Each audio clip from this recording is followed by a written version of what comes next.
Muito bem, galera. Tudo bem? Hoje a gente vai ter uma nova aula aqui de geografia e o assunto que a gente vai debater hoje, que vai discutir, é a questão aí das revoluções industriais. Esse é um assunto bastante cobrado, bastante explorado em provas do Enem, da UERJ e outros vestibulares também. E acho que é interessante você conseguir, de alguma maneira, diferenciar o que faz com que essas revoluções industriais sejam consideradas três revoluções. Que a gente costuma falar em revolução industrial, mas geograficamente é interessante que a gente diferencie três revoluções industriais. O que a gente vai falar nessa primeira aula hoje aqui são as duas primeiras, tá? E a terceira a gente vai deixar para uma outra aula posterior. Então, aquilo que você conhece como Revolução Industrial Clássica, que é aquela que aconteceu lá no século XVIII, né? Essa daí é a Revolução Industrial que aconteceu na Inglaterra, que teve desdobramentos bastante importantes na sociedade, que a gente sente, inclusive, até hoje, e ela foi realmente uma revolução, uma forma completamente nova de se produzir, e não só uma forma de se produzir, mas uma nova forma da sociedade se organizar. Essa revolução, que em princípio teve a Inglaterra como pioneira, ela depois acaba se espalhando por outros países do próprio continente europeu, chega até a França, chega até a Alemanha, que são os pioneiros desse processo, mas depois atravessa o Oceano Atlântico e vai até os Estados Unidos e chega a acontecer, inclusive, no Japão. Não é à toa que esses países são considerados países absolutamente desenvolvidos. Foi porque, no fundo, eles deram esse passo, né, em direção a uma economia industrial antes de todos os outros. Então, esses caras, na verdade, provocaram aí, quando estabeleceram isso que a gente chama de Revolução Industrial, a grande mudança foi passar de um modelo produtivo que era artesanal para um modelo produtivo industrial, ou seja, sai a oficina, entra a fábrica. Sai o artesão, entra o operário da fábrica. Em compensação, o artesão, que era dono do seu processo produtivo, perde essa capacidade e passa a ser um empregado assalariado. Passa a existir a figura do dono da fábrica, que, no fundo, tecnicamente, cientificamente, a gente chama de dono do meio de produção. E aí também começa a haver uma diferenciação e um distanciamento social por conta disso. Bom, muitas mudanças ficaram muito claras após essa Revolução Industrial, né? Então, assim, várias coisas começaram a acontecer em Londres, né, e na Inglaterra, né, e daí, obviamente, esses processos foram também se replicando nos países que foram fazendo revoluções por sua vez. Processos como êxodo rural, porque a população tinha que sair do campo e ir trabalhar na cidade para dar conta dessas novas fábricas que vão acontecendo. O telefone tocou aqui, mas isso não é um problema, não vai atrapalhar a nossa aula. Êxodo rural, a urbanização, ou seja, o crescimento da cidade de Londres é absurdo nesse momento, não só a cidade de Londres, mas todas as cidades que foram se industrializando. Mecanização do campo, a jornada de trabalho do homem começou a crescer absurdamente, a ponto do homem ter que trabalhar 8, 12, 14 horas por dia, depois isso vai ser resolvido e estabelece um padrão.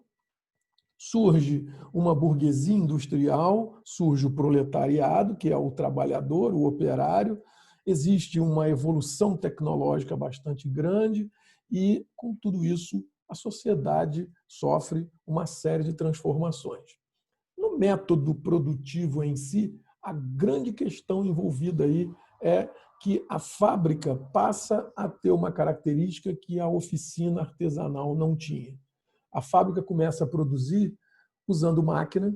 A máquina, na época, era a máquina a vapor, né? Uma máquina que tinha por capacidade de substituir a mão de obra do homem e coloca, né, a máquina num primeiro plano. E qual é a grande questão da máquina? Ela consegue produzir uma velocidade e ela consegue produzir num padrão que o homem artesão, por sua vez, não conseguia fazer. E aí, com isso, alcança-se uma capacidade produtiva que não existia antes. As fábricas começam a conseguir produzir aquilo que a gente chama de produção em massa, que, no fundo, é a mesma coisa que produção em larga escala. E isso faz com que os níveis de produtividade cresçam absurdamente. Bom, uma das coisas que aconteceu durante esse processo, né, essa revolução industrial, como eu disse, é que ela começa a colocar, é um momento que a economia começa a abandonar um modelo agrário e começa a adotar um modelo industrial. Começa a abandonar um modelo social rural e substitui por um modelo social urbano. Então, a cidade começa a exercer e a alcançar e desenvolver e desempenhar um papel que antes não tinha. A cidade passa a ser o centro do poder, o centro da economia, e o campo perde importância a partir do momento que a indústria vai crescendo. Com isso, como eu falei, surge uma burguesia industrial, uma burguesia urbana, e, obviamente, que isso vai provocar uma absurda transformação social. Bom, como eu também falei aqui, as primeiras indústrias, na verdade, as primeiras fábricas, elas eram ainda indústrias tecnologicamente, cientificamente falando, pouco avançadas, né? Elas eram indústrias de produtos, vamos dizer assim, básicos. Então, era a indústria têxtil, era a indústria de fabricação de vestimentos, né, de vestuário, era uma indústria de calçados, era uma indústria de chapéus, era uma indústria alimentícia. Então, assim, não era nada de grande avanço tecnológico.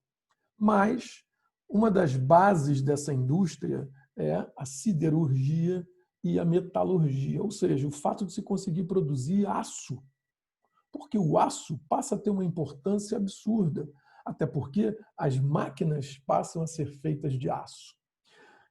Nesse contexto, você entende por que nessa Revolução Industrial é tão importante você ter a matéria-prima que fabrica o aço.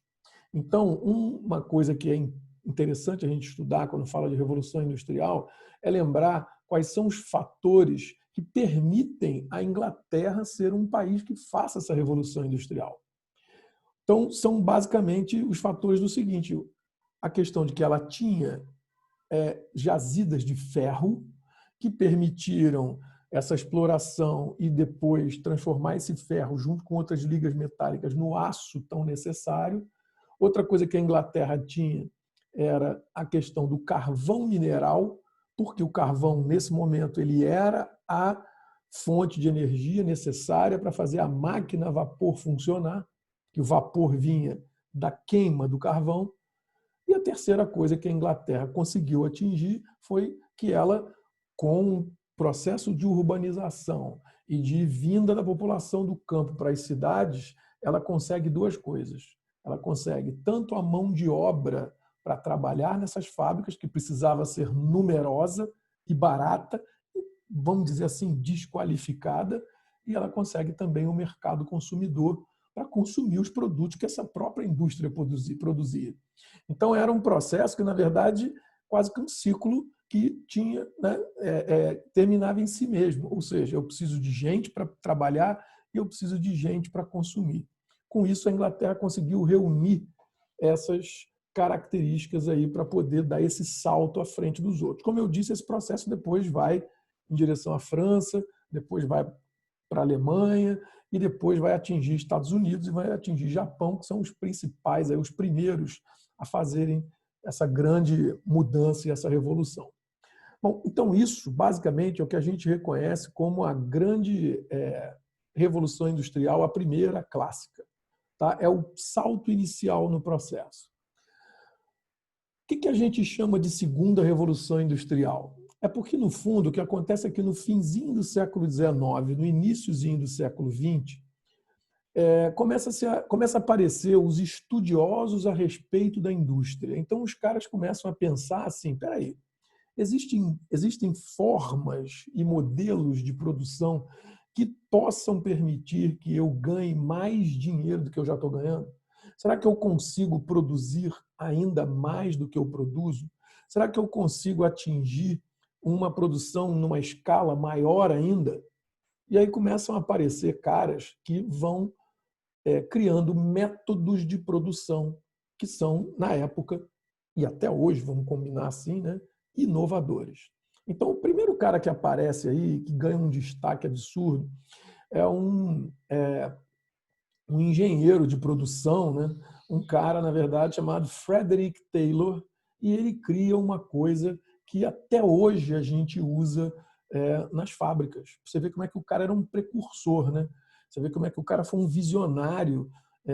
Ele viveu, na verdade, de 1856, né, até 1915, ou seja, o cara é lá do fim do século XIX, início do século XX, e o cara criou um método produtivo chamado Taylorismo, que recebeu o nome dele.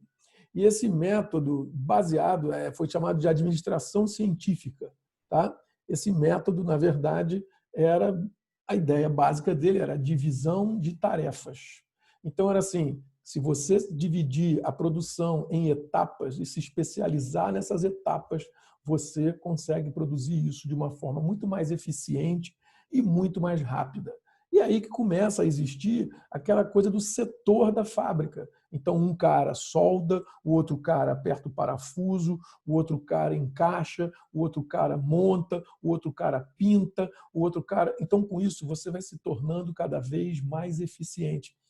O nome técnico disso aí é otimização.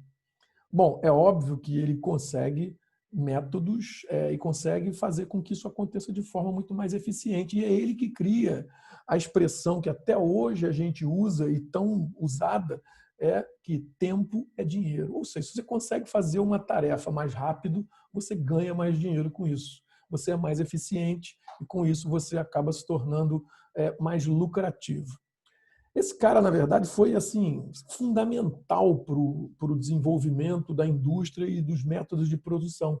Só que teve um cara que conseguiu ser mais importante do que ele, um cara que foi um dono de uma fábrica de automóveis chamado Henry Ford, que pegou isso tudo que esse cara fez e aplicou de uma forma ainda mais eficiente, criando um novo modelo de produção chamado Fordismo.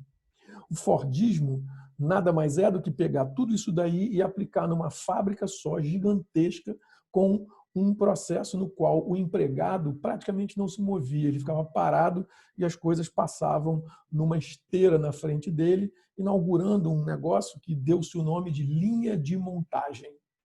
Então, com isso, ele também ganhou em efetividade, ganhou em produtividade e ele conseguiu produzir numa escala absurda. Uma das lógicas do Ford era um modelo produtivo baseado em teorias econômicas da época que se baseava no seguinte: quanto mais eu produzir, mais eu vendo, quanto mais eu vendo, mais lucro eu tenho, quanto mais lucro eu tenho, melhor eu consigo pagar ao meu operário e o meu operário vai consumir. No que ele consumir, eu preciso produzir mais ainda. E no que eu preciso produzir mais, eu tenho mais lucro, e ele conseguia fazer com que isso se tornasse cíclico. Então, essa foi a ideia dele, essa foi a ideia do Ford, do Ford e do Taylor, e esses dois caras, na verdade, revolucionaram a indústria mundial. Isso no início do século XX. A gente está falando aí de 1920, alguma coisa. O Ford, a grande sacada dele é o lançamento de um modelo de um carro chamado Ford Modelo T. Isso foi em 1929 e, com isso, ele diz que vai desenvolver um carro para o povo, um carro popular. E, com isso, ele vai vender muito e, para isso, ele precisa de produção em larga escala. Olha aí, ó, a roda se retroalimentando. Muito bem. Com isso, você entende mais ou menos o que é as duas revoluções, o que foram as duas revoluções industriais, e a gente fala da terceira na próxima aula. Valeu? Grande abraço para vocês e tchau.